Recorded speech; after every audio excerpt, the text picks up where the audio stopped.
మహాభారతంలో కర్ణుని యొక్క వ్యక్తిత్వం మహాద్భుతమైనటువంటి రీతిలో కొనసాగుతుంది. యథార్థమునకు కర్ణుడు లేకపోతే కురుక్షేత్ర యుద్ధం జరిగి ఉండేదా అన్న విషయాన్ని నిష్పక్షపాతంగా పరిశీలనం చేస్తే జరిగి ఉండేది కాదు అన్న విషయమే స్పష్టంగా గోచరమవుతుంది. అందుకే ఆ ధర్మ సంస్థాపన యందు భగవంతుని యొక్క వ్యూహమునందు ప్రణాళికా రచన యందు కర్ణుడు చాలా ప్రధానమైనటువంటి పాత్రని పోషించాడు. దుర్యోధనుడి యొక్క ఆశలన్నీ కర్ణుడి మీదే. ఎందుకనంటే భీముడికి సంబంధించినంత వరకు దుర్యోధనుడి నమ్మకం ఏమిటి అంటే తాను ప్రతిఘటించగలను అని. అందుకే నిరంతరం భీముడి మీద విజయం సాధించడం కోసం అనితర సాధ్యమైనటువంటి రీతిలో పరిశ్రమ చేస్తూ ఉండేవాడు. అందుకని ఆయన భీముడిని నేను మట్టు పెట్టగలను అని ఒక ప్రధానమైన విశ్వాసాన్ని పొందాడు. కానీ అర్జునుడి విషయం దగ్గరికి వచ్చేటప్పటికీ అర్జునుడిని మట్టు పెట్టగలిగినటువంటి గొప్ప యోధుడు తన వైపు ఒకడు ఉన్నాడు అన్న పరిపూర్ణమైన విశ్వాసము దుర్యోధనుడిలో లేదు. భీష్మద్రోణాదులు లేరా అంటే భీష్మద్రోణాదులు ఉన్నారు, కానీ వాళ్ళకి పాండవ పక్షపాతం ఉన్నది అని, వాళ్ళకి బంధు సంబంధమైనటువంటి ఆప్యాయత ఆ పాండవుల యందు ఎక్కువగా ఉన్నది అని ఒక కృతనిశ్చయం దుర్యోధనుడికి. అందుకే ఆయన అర్జునుడిని సంహరించగలిగినటువంటి వీరుడు ఎవరైనా లభిస్తాడా, అలా లభించినట్లయితే నేను పాండవుల్ని మట్టు పెట్టడం చాలా తేలికవుతుంది.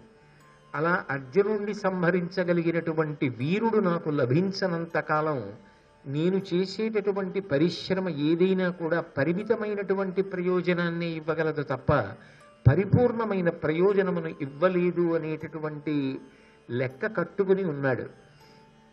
అటువంటి సమయంలో కురుక్షేత్ర సంగ్రామం జరిగి అందులో కర్ణుడు పడిపోయే పర్యంతము కూడా నిజానికి దుర్యోధనుడి యొక్క ఆశలన్నీ ఎవరి మీద ఉన్నాయి అంటే కర్ణుడి మీదే పెట్టుకున్నాడు. కర్ణుడు అర్జునుడిని సంహరించగలడు, నేను భీముణ్ణి సంహరించగలను, ఇక మిగిలిన వారు పెద్ద విషయంలోకి రారు, వాళ్ళని కర్ణుడు చాలా తేలికగా సంహరిస్తాడు, కాబట్టి విజయము నాదే అనేటటువంటి పూనిక పొందాడు. కర్ణుడి దుర్యోధనుడి పక్కన లేకపోయినా, కర్ణ దుర్యోధనుల మధ్య అంత గొప్ప మైత్రి ఏర్పడకపోయినా, దుర్యోధనుడు కర్ణుడిని తిరుగులేని రీతిలో నమ్మడానికి కావలసినంత స్నేహాన్ని, అటువంటి స్నేహహస్తాన్ని కర్ణుడు అందించకపోయినా దుర్యోధనుడు యుద్ధానికి వెళ్ళి ఉండేవాడా అన్న విషయం కొంచెం అనుమానాస్పదమే.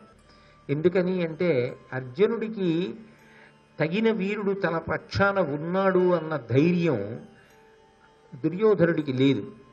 కానీ కర్ణుడు పరిచయం అవడమే మహాభారత కథని ఒక పెనుమలుపు తిప్పింది. అయితే అసలు కర్ణుడు దుర్యోధనుడి వైపుకి ఎందుకు వెళ్ళాడు? దుర్యోధనుడికి సంబంధించినటువంటి బంధుత్వం ఉన్నవాడు కాడు. పాండవుల వైపు బంధుత్వము లేదని చెప్పడానికి వీల్లేదు. అసలు వాళ్ళు వచ్చిన అంశాలను పరిశీలనం చేస్తే నిజానికి తెలియకపోయినప్పటికీ కూడా ఒక రకంగా ధర్మరాజు గారికి సోదరుడే అవుతాడు కర్ణుడు. ఎందుచేత అంటే కర్ణుడు సూర్యుని యొక్క కుమారుడు, ధర్మరాజు గారు యమధర్మరాజు గారి యొక్క అంశతో వచ్చినవాడు. యమధర్మరాజు గారు సూర్యుని యొక్క కుమారుడు, కర్ణుడు సూర్యుని యొక్క కుమారుడు. అప్పుడు ధర్మదేవత యొక్క అంశలో వచ్చినటువంటి ధర్మరాజు గారు సూర్యుని యొక్క కుమారుడైనటువంటి కర్ణుడు, వీళ్ళిద్దరూ అన్నదమ్ములే అవుతారు. అయినప్పుడు ఇద్దరి యందు తత్సంబంధమైనటువంటి తేజస్సు, తత్సంబంధమైనటువంటి అంశయే ప్రకాశిస్తున్నప్పుడు వాళ్ళ మనోభావనల మధ్య సమతౌల్యం ఉండాలి. కానీ కర్ణుడు కేవలము దుర్మార్గుడే అని నిర్ణయించడం కూడా సాధ్యం కాదు. ఎందుచేత అంటే మహాభారతాన్ని నిష్పక్షపాతంగా పరిశీలనం చేస్తే కర్ణుడు దుర్మార్గుడు అని చెప్పడం కన్నా కర్ణుడు విధి చేత విక్కిరింపబడినవాడు, కర్ణుడు దురదృష్టవంతుడు అని చెప్పడానికే అవకాశం ఎక్కువ కనపడుతుంది.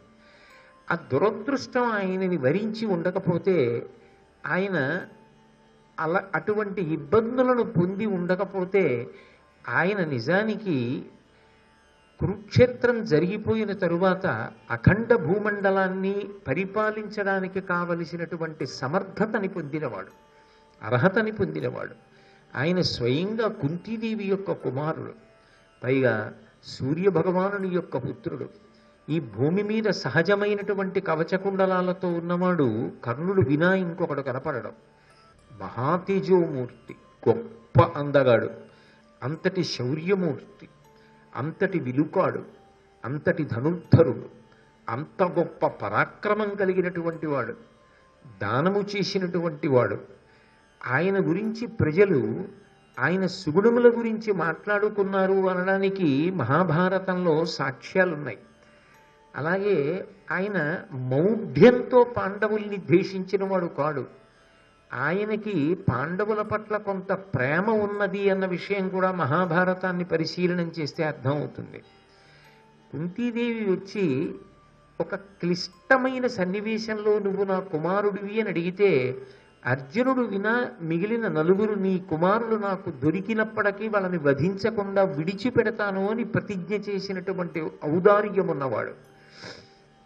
ఆ మాతృప్రేమ లేదు అని చెప్పడం కూడా సాధ్యం కాదు. దుష్ట చతుష్టయమునందు ఒకడుగా అపకీర్తిని పొందినప్పటికీ కేవలముగా పరమ దుర్మార్గమైనటువంటి లక్షణములే కలిగినవాడు అని చెప్పడం సాధ్యం కానే కాదు.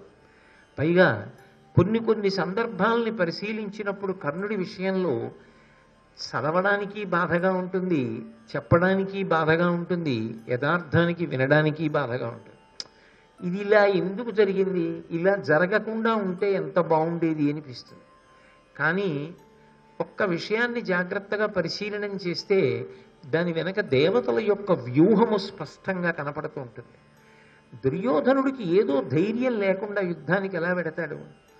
దుర్యోధనుడు యుద్ధానికి వెళ్ళకపోతే అధర్మాత్ములందరూ మడిసిపోవడం అన్నది ఎలా సాధ్యమవుతుంది?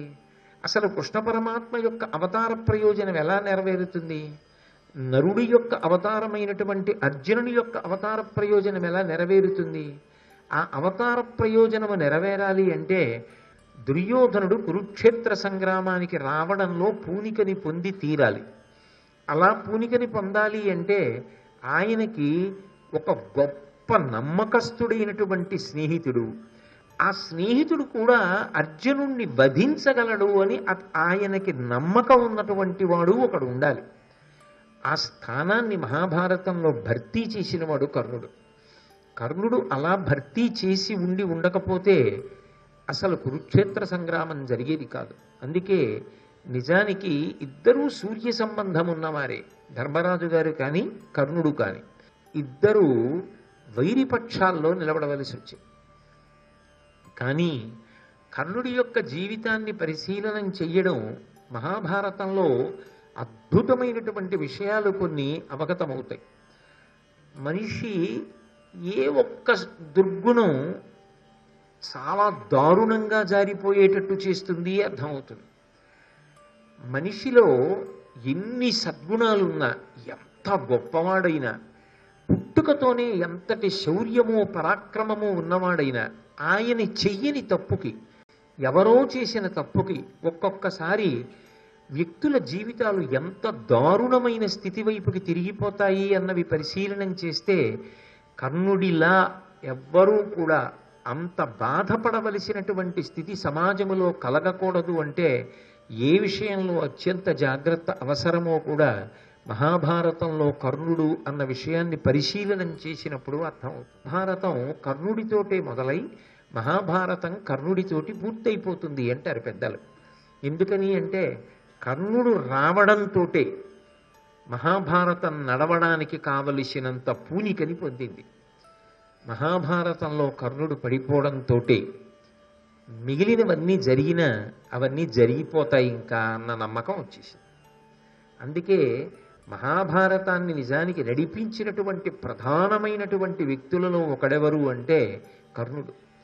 కానీ బాధాకరమైన విషయం కూడా ఏమిటి అంటే ఆ కర్ణుడు దుష్ట చతుష్టయంలో ఒకడుగా అపకీర్తిని పొంది ఉండడం. కానీ వ్యక్తిగతంగా నా వరకు నాకైతే ఏమనిపిస్తుంది అంటే కర్ణుడు దురదృష్టవంతుడు, లేకపోతే ఆయన అటువంటి అపకీర్తిని పొందవలసిన వాడు ఎట్టి పరిస్థితులలోనూ కాదు. అంతకన్నా చాలా చాలా గొప్ప వైభవాన్ని పొందవలసిన వాడు చివరికి ఇంత అపకీర్తిని పొందవలసి వచ్చింది. దీనికి నిజానికి ఆయన తప్పు కన్నా వేరొకరి తప్పే ఆయన్ని కాటేసింది అని నాకు అనిపిస్తూ ఉంటుంది. అది నా వ్యక్తిగతమైన అభిప్రాయం. సరే, మహాభారతంలో కర్ణుని యొక్క వ్యక్తిత్వము అన్న విషయాన్ని పరిశీలనం చేస్తే ఆదిపర్వంలో కర్ణుని యొక్క జననాన్ని నన్నయ్య గారు తెలియచేశారు. అందులో అంటారు, యాదవ కుల విభుడగు శూరుడను అతడు ఆత్మతనూజలయందు పెద్దదాని అంబుజముఖి ధవళాక్షి వసుదేవు చెలియలి పృథా అను చెలువ ప్రీతి తన మేనయప్త నందనుడు అపుత్రకుడైన ఆ కుంతిభోజన కర్ధితోడ కూతుగానిచ్చిన కోమలియాతని ఇంట తానుండి అనేక విప్రమరులకు అతిథిజనులకు అవారితముగా తండ్రి పనుపున ఇష్టాన్న దానమునర చేయుచున్న దుర్వాసుడన్ సిద్ధమౌని వచ్చే అతిథి అయి భోజన వాంఛ చేసి. మహాభారతాన్ని ఇంత పెద్ద మలుపు తిప్పడంలో కూడా దుర్వాసో మహర్షిదే ప్రధాన పాత్ర. యథార్థమునకు కుంతీదేవి జన్మించింది ఎక్కడ అంటే శూరుడు అనబడేటటువంటి ఒక మహానుభావుడికి కుమార్తెగా జన్మించింది. ఆయన కుమారుడే వసుదేవుడు. అందుకే ఆ శూరుని యొక్క వంశంలో వచ్చినటువంటి వసుదేవుని యొక్క చెల్లెలు. అందుకే కృష్ణ పరమాత్మకి మేనత్త అయింది. వసుదేవుని యొక్క కుమారుడేగా మరి కృష్ణుడు అయినప్పుడు వసుదేవుని యొక్క చెల్లెలు కుంతీదేవి కృష్ణుడికి ఏమవుతుంది? తండ్రి గారి చెల్లెలు కాబట్టి మేనత్త అవుతుంది. కాబట్టి కుంతీదేవి యొక్క మొట్టమొదటి పేరు పృథ. తండ్రి పెట్టుకున్న పేరు పృథ. అటువంటి పృథ పెరిగింది మాత్రం కన్న తండ్రి దగ్గర పెరగలేదు. ఎందుకని అంటే అపుత్రకుడు, పిల్లలు లేనటువంటి వాడైనటువంటి కుంతిభోజుడు అనబడేటటువంటి రాజుకి ఈ పిల్లని దత్తతనిచ్చాడు శూరుడు. అలా ఇచ్చినటువంటి కారణం చేత ఈ కుంతీదేవి కుంతిభోజుడి దగ్గర పెరిగింది. కన్న తండ్రి పెట్టిన పేరు పృథ. కుంతిభోజుని యొక్క కుమార్తెగా పెరిగింది కాబట్టి ఆమెకి కుంతీదేవి అని పేరు వచ్చింది. ఆమె సహజముగా సద్గుణాలకి అలవాలం. ఆమె ఏదో కపటముతో కూడుకున్న నడవడి కలిగినదో భోగముల యందు అపేక్ష కలిగినదో అని ఆదిపర్వంలో కనపడదు.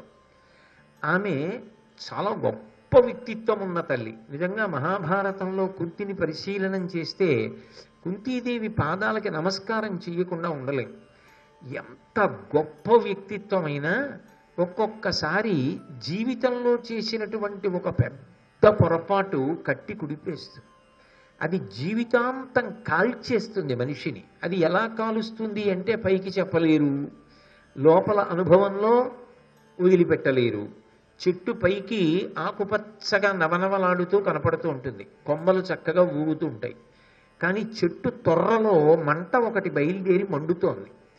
చెట్టు తొర్రలో మంట మండుతుంటే ఆ చెట్టు ఎంత బాధపడుతూ ఉంటుందో దూరంగా నిలబడి చెట్టు కొమ్మలు ఒకటే చూస్తున్న వాడికి తెలియదబ్బా ఎంత పెద్ద చెట్టు, ఎంత బాగుందో, ఎన్ని పువ్వులు, ఎన్ని కాయలు, ఎన్ని కొమ్మలో అంటాడు.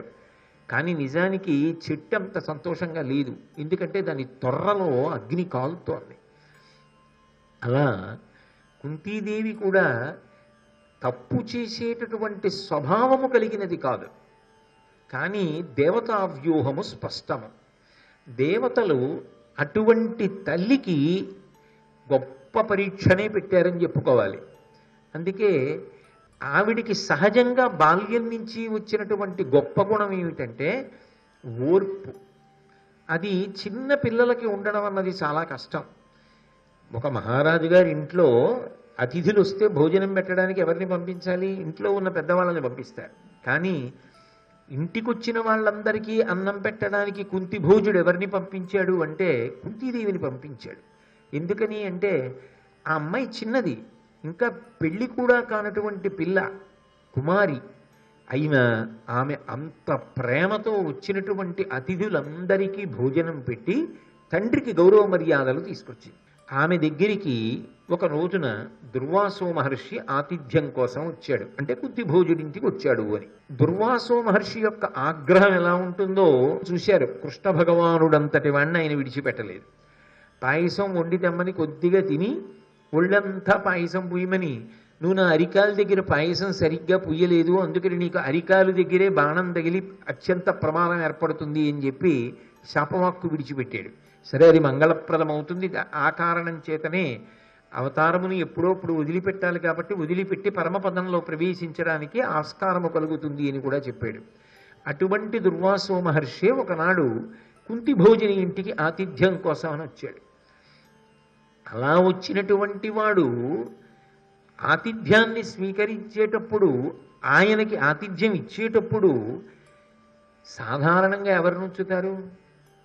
ఎవరైనా పరిణతి కలిగిన వాళ్ళు కాస్త వయస్సులో పెద్దవాళ్ళని పెడతారు. ఎందుకంటే ఆయన సామాన్యుడు కాడు, క్రోధధారి, ఏమో ఎప్పుడేం కోపం వస్తుందో కాస్త పెద్దవాళ్ళని చూడమని అంటారు.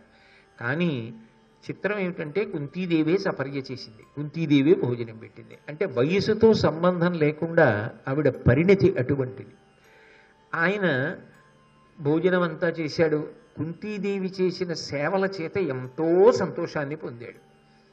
ఒక పెళ్లి కాని పిల్లకి ఆ వరం అవసరమా అని మనం అనుకుంటామేమో, కానీ భారత కథా గమనానికి ఆ వరం ఎంతో అవసరమని త్రికాలవేది అయినటువంటి మహర్షి భావన చేసి ఉంటాడు.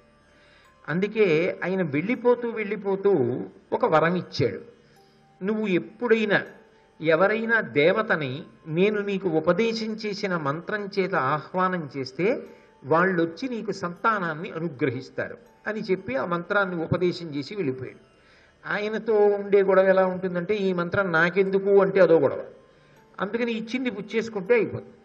అందుకని ఆ మంత్రాన్ని ఒక కన్య ఉపదేశాన్ని పొందింది. అది నిజానికి తర్వాత కాలంలో భారతాన్ని నిలబెట్టింది. ఆ వరం వల్లే కదా ధర్మరాజు గారు భీముడు, అర్జునుడు, నకులుడు, సహదేవుడు పుట్టారు. ఆ వరమే నిజానికి భారతాన్ని దుర్యోధనుడి వైపు నుంచి కూడా నడిపించడానికి కారణమైంది. ఈ వరం కుంతీదేవిలో ఎందుకో ఒకప్పుడు ఒక చాపల్యానికి కారణమైంది. ఆమె సహజముగా చాపల్యము కలిగినటువంటి పిల్ల మాత్రం కాదు. అప్పుడు ఏమనుకోవాలి అంటే, బుద్ధిని ప్రచోదనం చేసేవాళ్ళు ఎవరు? దేవతలు ప్రచోదనం చేస్తారు. అందుకే కదా ఏ పూజ చేసినా ఆఖరణ లఘుగాయత్రిలో ప్రచోదయాత్ అని అడుగుతారు. ఎందుకో ఒక రోజున ఆమె బుద్ధి అలా ప్రచోదనమైంది. ఆమె గంగా స్నానానికి వెళ్ళింది. గంగలో స్నానం చేసి చూసేటప్పటికీ భానోదయం అవుతోంది. సూర్యబింబాన్ని చూసింది. ఎర్రటి బింబాన్ని తదేకంగా చూడరు, బంగారు వర్ణంలోకి వచ్చినటువంటి బింబాన్ని చూసింది. అది ఎంతో అందంగా ఉంటుంది, మాంసచక్షువుతో చూడడానికి యోగ్యంగా ఉంటుంది. ఆ బంగారు రంగులో ఉన్న బింబాన్ని చూసేటప్పటికీ ఆవిడికి ఎందుకో దుర్వాసో మహర్షి ఇచ్చినటువంటి వరం జ్ఞాపకానికి వచ్చింది. అబ్బా, వెలుగుల ముద్ద, బంగారు వర్ణంలో ఉన్నాడు, ఇట్లాంటి పిల్లాడు నాకు పుడితే అనుకుంది. అసలు అప్పుడు ఎందుకు ఆలోచన ఆవిడికి? ఎందుకో అప్పుడు వచ్చింది ఆ ఆలోచన. అసలు అలా అని చూస్తే ఏమవుతుందో చూద్దాం అనుకుంది. లోకంలో ఎలా ఉంటుందంటే కొన్ని ఇలా చేస్తే ఏమవుతుందో చూద్దామనో ఆలోచన వస్తూ ఉంటుంది. కానీ కుంతీదేవి అలా పరిణతి చాలా తక్కువ ఉన్నదని అనుకోవడానికి వీల్లేదు. పైగా అదే చిన్న విషయమా, చిరక విషయమా? ఓ పిల్లాడిని కన్నెపిల్ల పొందడం అంటే ఆమెకి తెలియదా దాని యొక్క విపరిణామములు ఎలా ఉంటాయో? అంటే తెలుసు ఆమెకు. మహాభారతం ధర్మ సంస్థాపన కోసం జరిగిన కథ కాబట్టి అలా ఒక వ్యక్తి రాకపోతే, దుర్యోధనుడి పక్షాన నిలబడకపోతే భారత యుద్ధం జరిగే అవకాశం లేదు. అందుకే ఆమెకు ఆ చాపల్యం కలిగి గంగానదిలో స్నానం చేసి సూర్యబింబం వంక తిరిగి ఆ మంత్రము తనదగు హృదయమున అక్కన్య నిలిపి ఆదిత్యున కర్ఘ్యమెత్తి నాకు ఇమ్ము ప్రియమ్మున నీయట్టి పుత్రుని అంబుజమిత్ర అర్ఘ్యమిచ్చి ఆ సూర్యబింబానికి ఇస్తూ నీలాంటి కొడుకుని నాకు ఇయ్యి అంది. దేవతలకు రక్షణ ఉంటుంది. వాళ్ళని ఆ మంత్రంతో పిలిచినప్పుడు వాళ్ళు వచ్చి ఆ కోరుకున్న అనుగ్రహాన్ని కటాక్షించి వెళ్ళిపోతారు. అందుకని బింబం అక్కడే ఉంది. అందులోంచి సూర్యాంశలో సూర్యుడు బయలుదేరి వచ్చాడు, మాంసచక్షుతో చూడడానికి వీలుగా. అయినా ఆయన తేజస్సు, ఆయన రూపం, ఆయన వైభవం అలా ఉంటుంది కదూ. ఆయన వచ్చాడు. వస్తే అని కేలుముగిచి నిలిచిన వనజాయత నేత్ర కడకు వచ్చెను, గగనంబున నుండి కమలమిత్రుడు తన తీవ్ర కరత్వముడిగి తరుణద్యుతితో. బింబం క్షణానికి తేజస్సుని పుంజేసుకుంటూ ఉంటుంది. కానీ ఆయన ఏం చేశాడంటే తన తేజస్సుని బాగా తగ్గించేసుకుని ఆ పిల్ల చూడడానికి వీలుగా ఉండేటట్టుగా ఆకాశంలోంచి భూమి మీదకి దిగి ఆమె దగ్గరికి వచ్చాడు. ఆమె ఎప్పటికేం చేసింది? 2 చేతులు కైమోడ్చి కళ్ళు మూసి నమస్కరించి ప్రార్థన చేసింది. కళ్ళు తెరిచేటప్పటికీ ఎదురుగుండా ఉన్నాడు.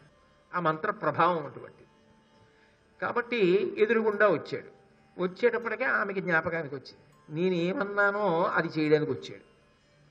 ఇప్పుడు ఆయన ఏం చేస్తాడు? వచ్చి ఆయన లాంటి పిల్లాన్ని ఇస్తాడు. ఏం చేయాలి? ఈవిడ కన్యాగర్భం, ఉపద్రవం కదూ, ఎలా పెంచుకుంటుంది? అందుకని భయం వేసి వెంటనే అంది, నాకు వరమిచ్చి బిడ్డనివ్వాలని నువ్వు బయలుదేరి వచ్చి ఉంటావు, నాకొద్దు. ఎందుకొద్దు అంటావేమో, బ్రహ్మజ్ఞాని నాకు వరం ఇచ్చాడు. ఆ బ్రహ్మజ్ఞాని ఇచ్చినటువంటి వరం ఎలా పనిచేస్తుందో ఒకసారి పరిశీలిద్దామని అన్నానంతే. అంతకు మించి నిజంగానే ఏదో నీలాంటి కొడుకుని పొందాలని వాంఛలేదు, అందుకని నాకొద్దు. ఇలా పిలవడం నా తప్పే, అలా కదా పిలిచాను. మరి నీలాంటి కొడుకుని ఇమ్మని కదా పిలిచాను. మరి నీలాంటి కొడుకుని ఇవ్వడానికి నువ్వు వచ్చావు. వచ్చిన తర్వాత పరిహాసమా? ఇప్పుడు నీలాంటి కొడుకు నాకు అక్కర్లేదు. అదేదో అది నిజంగా మంత్రం పనిచేస్తుందో లేదో చూడటం ఏమిటి? ఆయన బ్రహ్మజ్ఞానని ఆవిడే చెప్తూ. కాబట్టి తన యందే దోషం ఉంది కదా ఇప్పుడు. అందుకని ఆవిడ ఏం చేసిందంటే నన్ను క్షమించు. పాపం ఇప్పుడు ఓ పొరపాటు జరిగిందనుకోండి, అది పొరపాటు అని అనుకుని వెంటనే త్రికరణ శుద్ధిగా నన్ను క్షమించు అంతే. ఇంకంతకన్నా ఆవిడ ఏం చేయగలదు? ఏది జరగకూడదో అది జరిగింది కాబట్టి నన్ను క్షమించు. క్షమించి నువ్వు బయలుదేరి వెళ్ళిపో. నువ్వు 3 మూర్తుల యొక్క సమాహార స్వరూపానివి. 3 వేదములు నీ యందు పుట్టే అటువంటి భగవంతుడవు కనుక నా యందు అనుగ్రహంతో చేసిన పొరపాటు మన్నించి నాకు బిడ్డని ఇవ్వకుండా వెళ్ళిపో.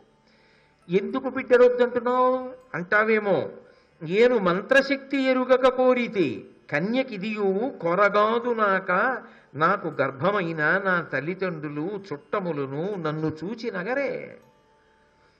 కన్న తల్లి దగ్గర కన్న తండ్రి దగ్గర లేదు, పెంపుడు తల్లి పెంపుడు తండ్రి దగ్గర ఉంది. పోని వాళ్ళు ప్రేమగానే చూస్తున్నారు, కన్న తల్లిదండ్రుల్ని మరిపించిన వాళ్ళు అని అనుకున్నా ఓ సూర్య భగవానుడా, ఇప్పుడు నువ్వు నాకు బిడ్డనిస్తే అది కన్యాగర్భం. నేనిప్పుడు ఆ పిల్లవాడిని ఎత్తుకు తిరుగుతుంటే నా తల్లిదండ్రులు ఏమంటారు? చుట్టాలు ఏమంటారు? సమాజం ఏమంటుంది? నేను ఏమని చెప్పాలి వాళ్ళందరికీ జవాబు? కాబట్టి నాకు వద్దు. దయచేసి నేను అడిగిన దానిని మన్నించి నువ్వు నాకు బిడ్డన్ని ఇవ్వకుండా క్షమించి వెళ్ళిపో. ఆయన అన్నాడు, అలా కుదరదు.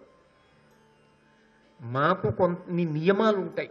నువ్వు ఒక మంత్రంతో ఒక సంకల్పం చేసి పిలిచావు, నేను వచ్చాను, దర్శనమిచ్చాను.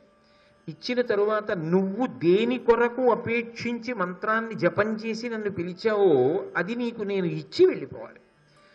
మహాభారతం ఆదిపర్వం ప్రకారం, ఆదిపర్వం ప్రకారం అయితే సూర్యభగవానుడు అన్నాడు, సరే ఇప్పుడు నీకున్న బాధ ఏమిటి? నేను నీకు బిడ్డన్ని ఇస్తే కన్యాగర్భం అని బెంగ, కాబట్టి సద్యోగర్భంలో నీకు సంతానం ఇస్తాను అంటే ఉత్తర క్షణం నీకు కుమారుడు జన్మిస్తాడు.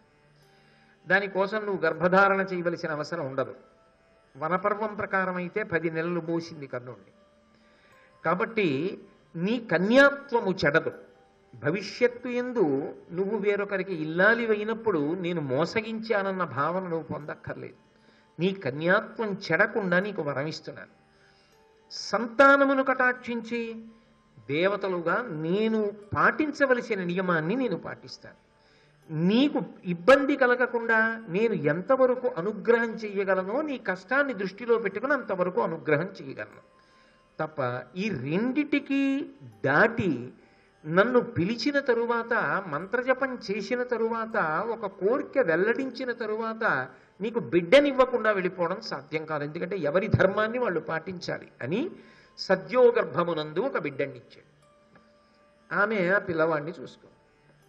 ఆ పిల్లవాడు సలలితమైన పుట్టు కవచంబు నిసర్గజమైన కుండలంబుల యుగళంబు నొప్పగా సుపుత్రుడు కర్ణుడు పుట్టే సూర్యమండలమొక భూతలంబు బెడంగయి దీప్తి సహస్రకంబుతో వెలుగెడునా నిజద్యుతి సవిస్తరలీల వెలుంగు చుండగన్. నిజంగా ఇదే వివాహం అయిపోయిన తరువాత ఇలాంటి కొడుకు పుట్టుంటే భారతదేశం అంతటా ఎంత ఉత్సవం జరిగి ఉండేదో. కుంతీదేవి అటువంటి కొడుకుని కంది. ఆ తండ్రి ఎంత ఆనందపడిపోయి ఉండేవాడో, ఇంతటి తేజోమూర్తి నాకు కొడుకుగా పుట్టాడని. ఆ పుట్టినవాడి జీవితం ఎంత భద్రమైన రీతిలో ఎంత గొప్పగా వర్ధిల్లి ఉండేదో.